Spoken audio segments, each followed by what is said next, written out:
दोस्तों, बैंक से लोन लेना जितना आसान लगता है उतना ही मुश्किल होता है उसे वापस करना। लेकिन अगर लोन न चुकाया जाए तो बैंक क्या करेगा? आज हम आपको बताएंगे कि कैसे पंजाब नेशनल पीएनबी ने ठान लिया है कि वो 7,000 करोड़ रुपए के डूबे हुए लोन की वसूली करेगा और इसके पीछे क्या बड़ा खेल चल रहा है। पीएनबी का प्लान क्या है? पीएनबी ने इस फाइनेंशियल ईयर में अरब रुपए के बैड लोन रिकवरी का टारगेट सेट किया है।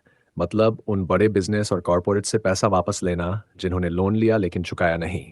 और यही नहीं, बैंक ने अपनी लोन ग्रोथ टारगेट 13 to 13% तक बढ़ा दी है।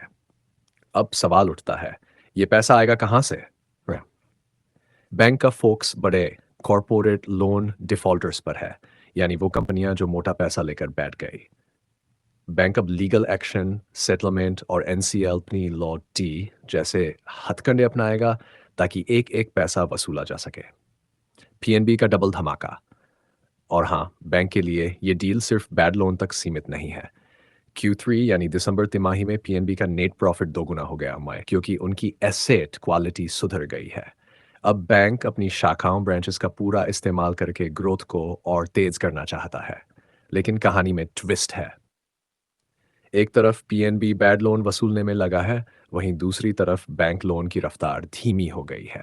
बैंक लेंडिंग में गिरावट। दिसंबर में इंडस्ट्री, सर्विस, रिटेल और एग्रीकल्चर सेक्टर में बैंक लोन की ग्रोथ स्लो हो गई। लेकिन एक चीज में जबरदस्त उछाल आया, गोल्ड लोन। गोल्ड लोन में 70% का उछाल। सोने की कीमतें बढ़ने से लोग बैंक में सोना गिरवी रखकर लोन ले रहे हैं, जिससे गोल्ड लोन 2 साल में दोगुना होकर 70 लाख करोड़ पर पहुंच गया। यानी अब लोग जमीन जायदाद नहीं, सोने से उधार लेने में ज्यादा इंटरेस्ट दिखा रहे हैं। अब बैंकों पर भी आरबीआई की सख्ती बढ़ी। आरबीआई ने दो बैंकों पर कसा शिकंजा।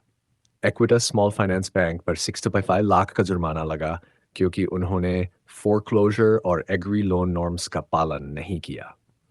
इंडिया पोस्ट पेमेंट्स बैंक पर भी 6 लाख का फाइन लगा क्योंकि उनकी कस्टमर सर्विस में भारी खामियां पाई गई। आरबीआई का सीधा संदेश, अगर बैंकिंग नियमों की धज्जियां उड़ाओगे तो सजा पक्की। बैंक ऑफ बड़ौदा का game plan. Bank of Baroda का मिशन, अगले 5 साल में balance sheet double.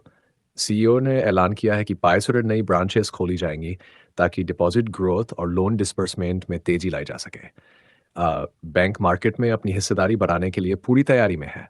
Union bank की मेगा सेल, निस्सान 561 करोड़ के एनपीए अनसेल। यूनियन बैंक ऑफ इंडिया ने भी बड़ा फैसला लिया है। बैंक अपने 1561 करोड़ के बैड लोन बेचने जा रहा है। इसमें निर्मल लाइफस्टाइल, फ्यूचर ब्रांड्स, सहारा हॉस्पिटैलिटी और पंदुरंगा एनर्जी सिस्टम्स जैसी कंपनियों के लोन शामिल हैं। बिडिंग डेडलाइन 11 फरवरी है। इंटरेस्टेड पार्टी ना बिड कर सकती है। पहली ऑक्शन 18 फरवरी, सेकंड राउंड। अब सवाल, क्या पीएनबी अपना टारगेट पूरा कर पाएगा? पीएनबी के पास बड़ा नेटवर्क और स्ट्रांग स्ट्रेटेजी है। बैंकिंग सेक्टर में एनपीए रिकवरी का दबाव बढ़ रहा है, लेकिन अगर इंडस्ट्री में स्लो डाउन रहा तो रिकवरी मुश्किल हो सकती है। तो दोस्तों, क्या पीएनबी अपने 7,000 करोड़ के बैड लोन रिकवरी मिशन में सफल होगा? कमेंट में बताइए, क्या बैंकों को और सख्ती डिफॉल्टर से पैसा वसूलना चाहिए? वीडियो पसंद आया तो लाइक, शेयर और चैनल को सब्सक्राइब करना मत भूलिए। मिलते हैं अगले धमाकेदार वीडियो में।